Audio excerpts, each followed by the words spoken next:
A grande pergunta que as pessoas têm é, antes de tudo, se os americanos vão usar tropas terrestres. Porque a única maneira de derrotar o Irã é usando tropas terrestres, certo? Essa é uma grande questão que vamos analisar nas próximas semanas. Será que os Estados Unidos vão enviar seu exército, 500 mil, 2 milhões de soldados, para derrubar o governo? Certo, essa é a primeira pergunta. Pergunta número 2, armas nucleares. Se você perder a guerra, escolheria usar armas nucleares? Certo, essa é outra grande questão que temos, ok? Outra grande questão que temos é, quem vai se envolver?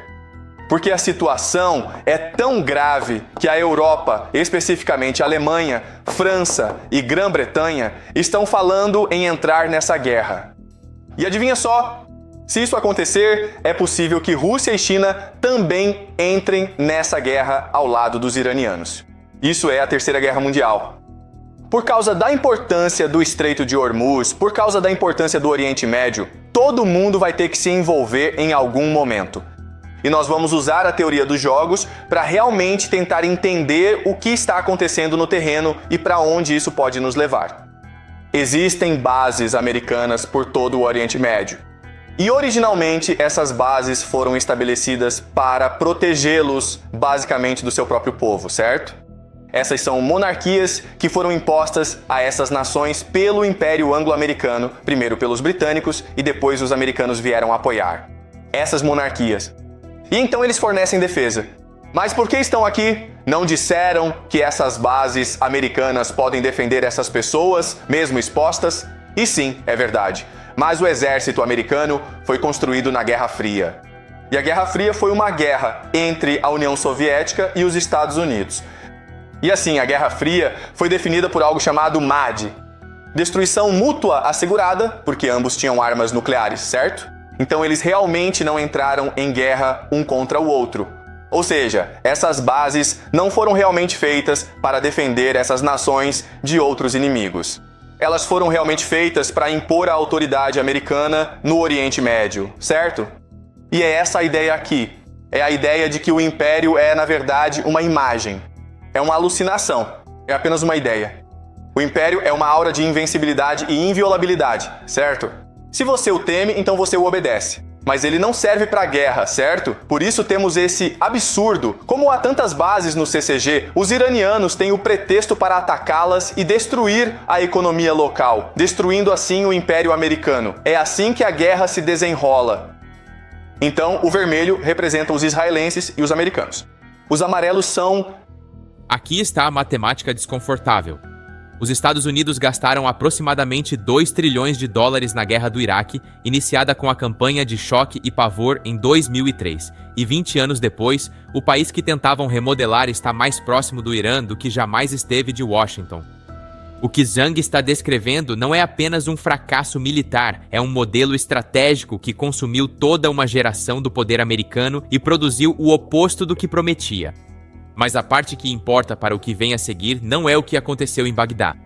É o que os Houthis, o Hezbollah e os estrategistas militares do Irã aprenderam ao assistir a isso. Os iranianos. E como vocês podem ver, os iranianos estão atacando em todos os lugares. Principalmente Israel, ok? Mas também, como podem ver, muita atenção voltada para o Bahrein e o Catar. E mais uma vez, a intenção é desestabilizar a economia e o governo. Certo, o objetivo é tentar obter o máximo de instabilidade possível. Certo, e como vocês podem ver, os americanos e os israelenses estão focados em Teherã. Assim, os americanos e os israelenses usam algo que chamamos de choque e pavor. E a própria ideia de choque e pavor é decapitar o inimigo. Se você cortar a cabeça, o corpo cairá. Ok. O problema, porém, é que, mais uma vez, os iranianos veem isso como uma guerra religiosa. E assim os iranianos declararam guerra total. Ok. Portanto, isso significa que neste momento o comando e o controle em uma patente estão descentralizados. Não existe uma única pessoa que diga a todos o que fazer. Cada região tem suas próprias ordens, sua própria estratégia. Portanto, se você derrotar Teherã, todos os outros continuam avançando. Então, se você arrancar a cabeça, isso não muda nada. Ok. Mas, infelizmente, os israelenses e os americanos usam isso como doutrina militar. A doutrina militar significa simplesmente como estruturar suas forças armadas e para qual propósito.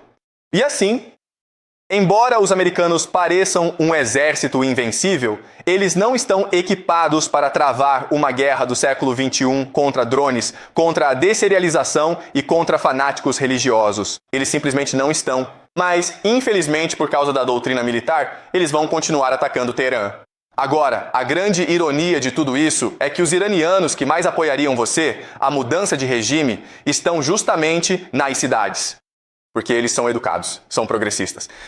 As pessoas que são mais fundamentalmente contra você, que lutarão até a morte, são os fanáticos religiosos, os militantes xiitas que vivem nas áreas rurais. Bem, isto é uma coisa realmente ridícula, onde você está destruindo aqueles que provavelmente o apoiarão e deixando em paz aqueles que têm maior probabilidade de cometer jihad contra você. Outra ideia que eu quero que vocês entendam é a ideia de assimetria. Assimetria. Muito bem, então o que é assimetria? Assimetria significa que os dois lados estão optando por travar guerras diferentes usando técnicas diferentes, porque um é muito mais forte que o outro. Entendeu? A América tem um grande império. Ela tem recursos ilimitados, tem o dólar americano, controla o mundo, certo? O Irã é um país que está sob sanções econômicas há 45 anos. É pobre, sua tecnologia é muito limitada, certo? Mas, como aprendemos nesta aula, na verdade, essas nações que são pobres acabam tendo mais energia, são mais abertas e mais coesas. Certo? Então deixe-me dar um exemplo. É a isso que chamamos de drones Shahed. Drones Shahed. Cada um desses drones custa no máximo $50 mil, ok? No máximo. Pode custar apenas $35 mil americanos. Dólares. Mas um deles custa $50 mil. Como você pode ver, é possível acoplar muitos desses drones a um caminhão que pode ir a qualquer lugar no Irã. E você pode se esconder em qualquer lugar, certo? Então, o que você precisa entender é que, antes de tudo, esses drones são baratos. Fáceis de fabricar, produzem uns 500 por dia. Estima-se que os iranianos tenham cerca de 80 mil agora. Eles duram muito tempo. Um desses drones pode destruir uma usina de dessalinização, um campo de petróleo ou um hotel. Isso pode causar muitos danos. E é facilmente transportável. Você pode escondê-lo em qualquer lugar. Você pode usar isso de qualquer lugar, ok? E é isso que os iranianos estão usando como arma ofensiva.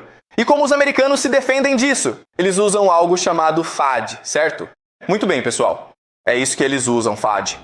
Lembre-se da pergunta com que este vídeo começou. Essas bases avançadas são sobre poder de combate real ou apenas sobre a aparência dele? O que Zhang conclui ao final é uma resposta que inverte toda a suposição. Quanto mais visível e caro é o sistema, maior alvo ele se torna para um inimigo que não tem nada a perder ao testá-lo. Um drone de $400 trocando contra uma bateria de defesa antimísseis de $2 milhões é uma troca que um adversário determinado pode fazer 10 mil vezes. E o lado que ficar sem baterias primeiro perde. O que ele diz em seguida sobre quem está realmente preparado para esse tipo de troca é algo que o establishment de defesa americano passou uma década tentando não dizer em voz alta. FAD significa Defesa Aérea Térmica de Alta Altitude. E eles também possuem os sistemas Patriot. Tem muita coisa, tá bom? O que você precisa saber sobre o sistema é que ele é realmente caro. Este míssil, pessoal, custa $1 milhão. $1 milhão. Imagine um drone de 50 mil vindo e você lança um míssil de 1 milhão nele. Se errar, precisa de 2 ou 3. São milhões gastos para cada 50 mil que os iranianos investiram. Isso é meio bobo. A segunda coisa que você vai notar é que esse negócio é realmente grande e muito lento. E por isso você não consegue realmente movê-lo de lugar. Portanto, é bem fácil para os iranianos identificarem onde isso está e atacarem. E quando essas coisas explodem, é muito dinheiro indo embora, pessoal. Aí você fica tipo, o quê? Mas isso não faz sentido nenhum. Você sabe, né? Os iranianos têm drones. Eles têm drones há, 10 anos. Você também viu drones sendo usados na guerra entre Rússia e Ucrânia com efeito devastador. Por que os americanos não sabem disso? Porque eles não se prepararam. E, de novo, isso tem a ver com doutrina militar. Porque a doutrina militar determina como você luta uma guerra. Ela determina a sua burocracia e determina como você gasta seus recursos, certo? E, infelizmente, os americanos estão acostumados a lutar em algo chamado Guerra Fria, certo? E a Guerra Fria, porque você realmente podia travar uma guerra, você realmente podia usar armas nucleares para matar uns aos outros. A Guerra Fria era sobre demonstrar poder, ok? Você vê o quão grande e poderoso eu sou? Eu estou bem? Era só isso.